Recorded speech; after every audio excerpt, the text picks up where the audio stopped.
もし育ての親に結婚を申し込まれたら、あなたは受け入れられますか？ 1989 年、アメリカオクラホマ州第2の都市タルサ。あなた、それじゃあ行ってくるね。腰の具合はどう？すっかり日が沈んだ頃、そうやって夫に声をかけた女性の名はトーニャ・ドロック。パーマのかかったブロンドヘアがおしゃれな、まだあどけなさの残る女性でした。ああ、今日はだいぶマシだ。気をつけてな。そうやって腰をさすりながら玄関へ見送りにやってきたのはトーニャの夫クラレンス。二人は親子ほど年が離れていますが、紛れもない夫婦。妻のトーニャは大学生だったのですが、つい最近中退し、腰を悪くした夫クラレンスに代わって仕事をし始めていました。夫の体調を気遣う若妻と、自分の代わりに働く妻を優しく見送る夫。そこには一見夫婦の微笑ましい時間が流れているように思えます。しかしこの夫婦には一つ明らかに異様な部分があったんです。それは妻トーニャが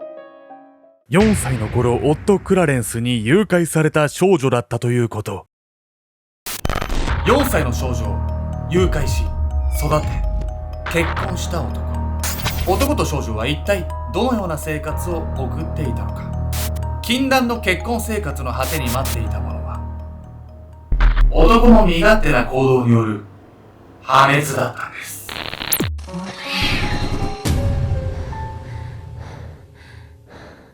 おそうっす。ウーバーイーツ迷ったらスープストックのカレー2つぐらい選ぶよ。ケンちゃんです。スタ丼一択、やみやみこです。見たことねえ、お前食べてんの。今回ご紹介するのはアメリカで起こった奇妙な誘拐事件について。4歳の少女を誘拐した犯人はなんとその少女を育て結婚してしまうんです。ちょっと言葉選ばずに言うと気持ち悪い。まあそうですね。4歳の子は悪くないけど、犯人の男はもう信じらんないわよ、これは。まあなぜね、少女を誘拐した犯人はそんな突飛な行動をとってしまったのか。それには性犯罪者特有の犯行動機が関係していたんです。奇怪なプロポーズ。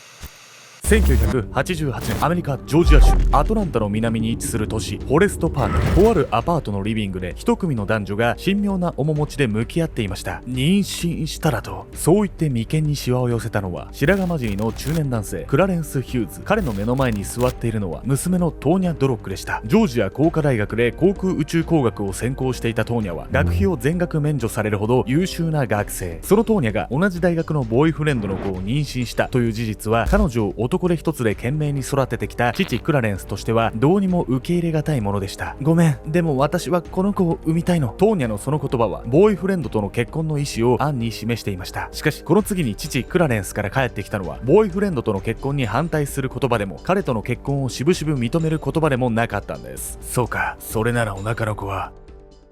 俺たち2人の子供ということにしよう。それは紛れもなく父クラレンスから娘トーニャへのプロポーズでした。そう、2人は親子のように見えていましたが、実際血のつながりは一切ありません。ただクラレンスがトーニャを幼少期から育ててきたことは紛れもない事実。そんな2人の奇妙な関係が始まったのは、この時から14年前に起こった一つの事件がきっかけでした。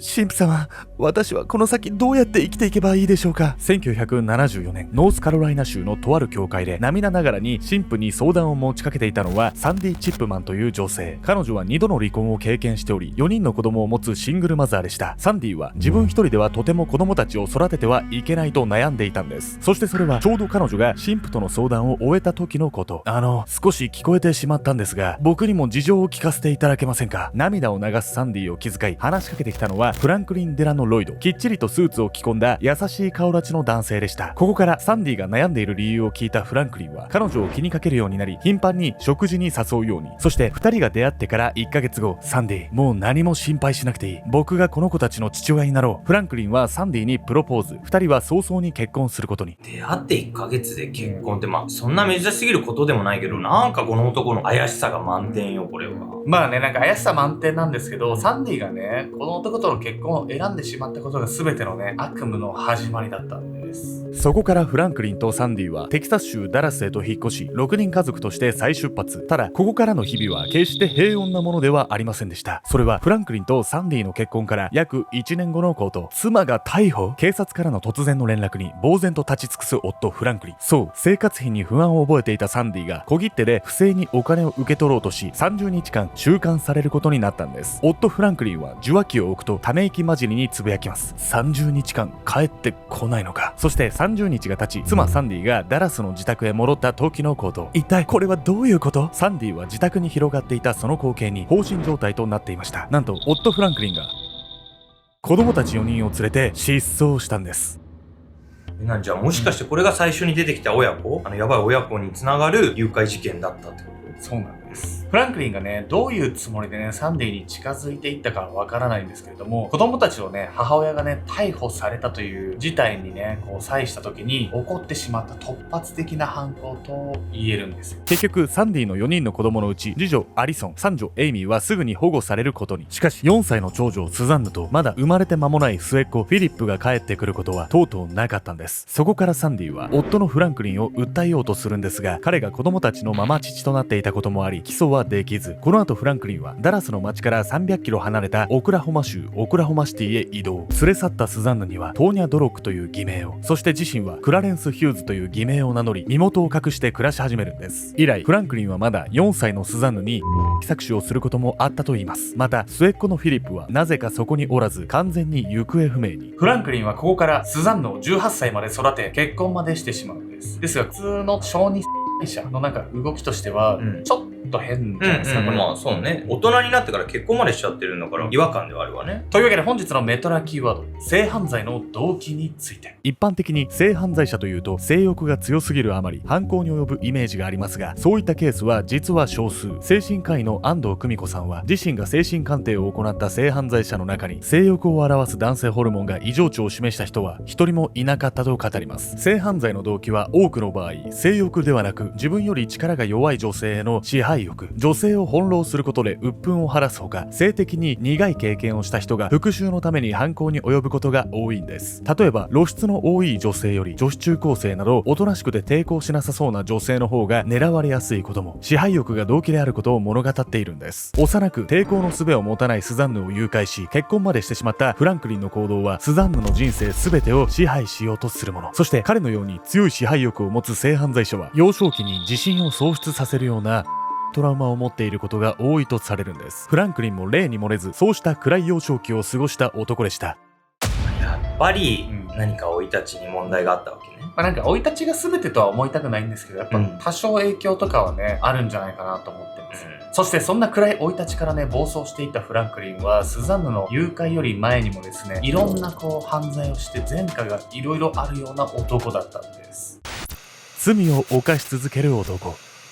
1943年6月17日、フランクリンはジョージア州バーンズビルで5人兄弟の末っ子として生を受けます。そしてフランクリンの人生は彼が物心つく前からすでに波乱に満ちたものでした。今日からここがあなたの家だから遠慮せずのびのび過ごしてね。3歳を迎えたばかりのフランクリンに優しく語りかけた養護施設の職員。フランクリンは生まれたばかりの頃にアルコール依存症の父を亡くし、その後は兄弟や母親と共に祖父母のアパートに居候していました。しかし祖父母と母だけでは5人兄弟を養うことは難しく、地域の福祉サービスの勧めもあって兄弟たちは養護施設へ預けられることになったんです。そして実はこの養護施設での暮らしがフランクリンに深いトラウマを植え付けることに。それはフランクリンが6歳を迎えようという頃のこと。おいオカマ少年、早くケツを出せよ。フランクリンを取り囲み口々に罵声を浴びせる少年たち。そう、おとなしい性格のフランクリンは施設の少年たちにめめしいといじられ、いじめの対象となってしまったんです。ひどい時になると少年たちはほうきの柄を使ってフランクリンを気にいたぶることもあったといいます。いやいや、これ周りの子たちもまだ子供でしょ。歪んだ性格に育ちそうな仕打ちを受けてるわね。子供の頃にね、親がいないっていうだけでもね、辛い人は辛いじゃないですか。大丈夫な人もいるかもしれないですけど、こんなこともされたら、性格が歪んでしまう可能性ってやっぱ高くなっちゃうんじゃないかなとはね、思いますよ。施設での生活でトラウマを植え付けられたフランクリンはその後復讐とでも言うかのように非行を繰り返すようになっていきました。そして16歳の頃、民家に忍び込んで食べ物を盗んだことがバレ、ついには施設を追い出されることに。行き場を失ったフランクリンは3歳から離れて暮らしている母のことを思い出し、彼女を訪ねてインディアナ州インディアナポリスまで赴くんです。彼の母親はその町で売春婦として生計を立てていました。施設を追い出されちまった。母さん、俺はこの先どうやって暮らしていけばいい？フランクリンからその相談を持ちかけられ、母親は深くため息をつきます。そして目の前の息子に向かい、彼女は確かにこう言ったんです。あいにく私もあんたを養うような余裕はないよ。そうだね、困ってんなら陸軍にでも入ったらどうだ。フランクリンは母のその言葉に困惑の表情を浮かべます。そう、16歳の彼にはまだ陸軍の入隊資格はないはず。しかし母親は最初からそんなことは分かっていたんです。大丈夫さ、身分証の偽造くらいちょろいもんだよ。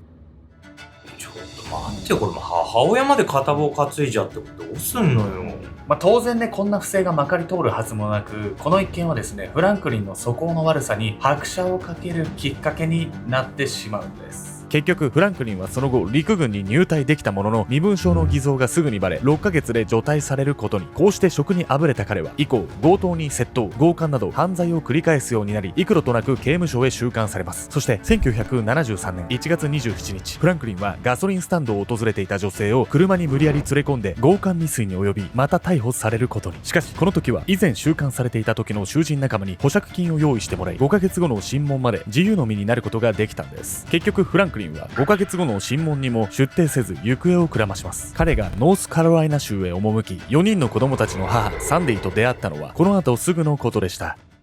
でもうサンディと出会う頃にはもう筋金入りの犯罪者だったってわけね。そうなんですよ。そしてね、サンディの元から長女スザンヌを連れ去ったフランクリン。そのスザンヌとの2人の生活、一体どんなものだったんでしょうか。がんじがらめの花嫁。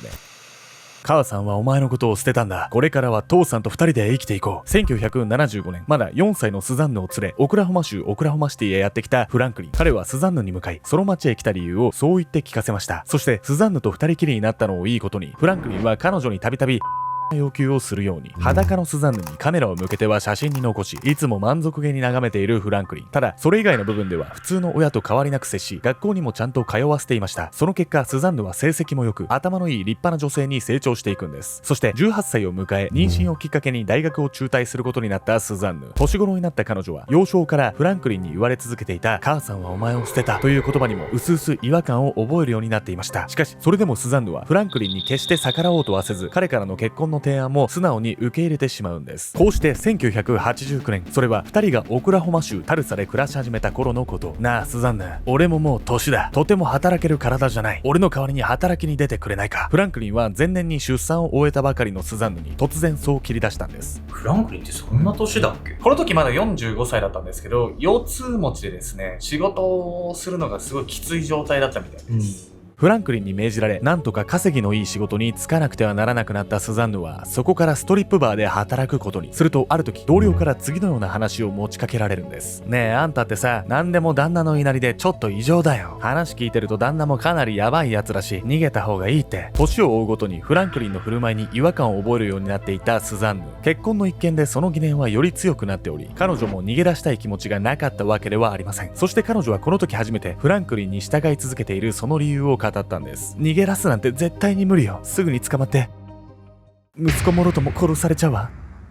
スザンヌがそう話をしたのは、フランクリンがなぜか警察関係者のコネを持っていたため、真偽は定かではないんですが、彼はそのコネを使い、いつでもスザンヌを追跡できると脅していたんです。怖すぎだろ。これがスザンヌがフランクリンの元から逃げ出さず、彼に従い続けている理由でした。しかしこの後、到底逃げ出すことは叶わないと思っていたスザンヌでさえも、逃亡を決意せざるを得ない事件が起こってしまうんです。ここまででも十分やばいわよ。他何しでかすのよ。これ同じ家にいたらね、本当に恐怖だと思いますよね。おら、よくもまあ余計なことをやってくれたな。その日、自宅に何者かを連れ込み、殴る蹴るの暴行を加えていたフランクリン。彼の目の前で手足を縛られ、息も絶え絶えの状態で横たわっているその女性は、スザンヌの同僚、シェリル・アン・コメッソでした。フランクリンが激怒している理由は、スザンヌが収入を低く申告していたことをシェリルが密告したため。スザンヌのその行動は、給付金を得るためのもの。収入が減ってしまうことに憤慨したフランクリンは、もう何時間もシェリルに拷問を続けていました。その最中にも、シェリルの拷問の様子を写真に収めていたフランクリン。幼少期、スザンヌの裸を何度も撮っていたように、彼には女性を翻弄する様子を写真に収めたいという性癖があったんです。その後彼は散々にシェリルをいたぶった挙句、そのまま殺してしまうんです。そしてフランクリンのその悪趣味な犯行を見てしまったスザンヌは、動じないふりをしながらも血の気を引く感覚を覚えていました。逃げても無駄だとは思っていたけど、逃げなきゃいつか殺される。しかしやはり彼女がフランクリンから逃げられるはずなどなかったんです。1990年4月、その日フランクリンはオクラホマシティの病院へ血相を変えて駆け込んできた。先生、妻の具合はどうですか？フランクリンに問われた医師は重々しい口調でこう答える。最善は尽くしていますが、必ず助かるという保証はありません。医師のその言葉に膝から崩れ落ちたフランクリン。彼はその場で涙を流し悔しそうに言った。くそ、私がついていればこんなことには。その日、フランクリンとスザンヌはオクラホマシティ郊外のモーテルに宿泊していた。そして妻のスザンヌはフランクリンが疲れて眠ってしまったその間に食料品店へ向かい、道中で運悪く車にはねられてしまった。運転手は捕まっておらず完全なひき逃げ。しかし医師には一つだけどうしても解せないことがあった。スザンヌは後頭部で深い外傷を負っていた。その傷は車ではねられたというよりは、どう見ても鈍器で殴られたものだったのだ。結局スザンヌは5日間生死をさまよった挙句死亡。その外傷の具合から彼女の死は明らかに事故によるものには見えませんでした。そのため警察は他殺の可能性も含めて捜査を進めるんですが、証拠不十分のためフランクリンが起訴されることはなかったんです。そして何より気になるのは、スザンヌが亡くなった今、彼女が産んだ息子マイケルがどうなってしまうのかということ。マイケル絶対危ないでしょ。やばいわ、殺人犯とね、男の子が2人きりで暮らしてるなんて気が気じゃないわよ今これ。案の定ね、フランクリンはマイケルに対して正気の沙汰とは思えない行動に出るんです。家族の意味。最初に説明した通り、スザンヌの息子マイケルは彼女と大学時代のボーイフレンドとの間にできた子供。しかしフランクリンはマイケルをスザンヌと自分の間に生まれた子供として育てるつもりでいました。ところがスザンヌの死後、フランクリンが DNA 鑑定にかけられていたため、マイケルが実の子ではないことが明るみに。こうしてマイケルはオクラホマ州直東郡に住む夫婦の元へ里子に出されることに。ただスザンヌの人生全てを支配しようとしたフランクリンのこと、その息子マイケルにしても支配の対象であることには変わりません。司法によってマイケルと引き離されたことで、この後フランクリンは狂気の行動に出てしまうんです。マイケル・アンソニー・ヒューズはどこにいる？ 1994年9月12日、オクラホマ州直東郡の小学校の教室へ怒鳴り込んできたのは、そうフランクリン。彼は4年前に里子に出されたマイケルの学校を探し出し、銃を片手に押しかけてきたんです。撃たないで！銃を突きつけられ完全に怯え切った校長はおとなしくマイケルの教室へフランクリンを誘導。フランクリンはそのままマイケルと校長を連れ去り、ピックアップトラックで町外れの林へ向かいます。マイケルは新しい養父母さんのところでさ、大事に育てられてていい環境で育ってたのに、わざわざ引き取りに行くなんてやっぱ自分で育てたなかったのかしら。わざわざね、学校にまで来たとなればそう思うのが普通ですよね。それがね、この後予想外の展開を迎えていくんです。町外れの林を訪れたフランクリンはまず校長を車から降ろし、木に縛り付けた状態で放置。その後マイケルと2人で林の奥へと進んでいくんです。赤ん坊の頃に別れたフランクリンのことなど当然覚えていないマイケルは、ただ状況をつかみきれない様子で促されるまま歩いていました。そしてしばらく歩いたところでフランクリンはこんな話を切り出したんです。マイケル、君は亡くなったママと俺の子供だ。それなのによその人間を親のように慕っているのは良くないな。そう話しながらマイケルの後ろへ回ったフランクリン。次の瞬間、2発の強弾がマイケルの後頭部を貫きました。この後フランクリンは警察の捜査を振り切りまんまと逃走。しかし2ヶ月後の1994年11月、ケンタッキー州ルイビルで偽名を使って免許証を取得したところを取り押さえられ、あえなく逮捕。ところがこの時フランクリンは犯行について一切を黙秘。マイケルの遺体も見つかっていなかったため、審理は平行線をたどることに。じゃあスザンヌ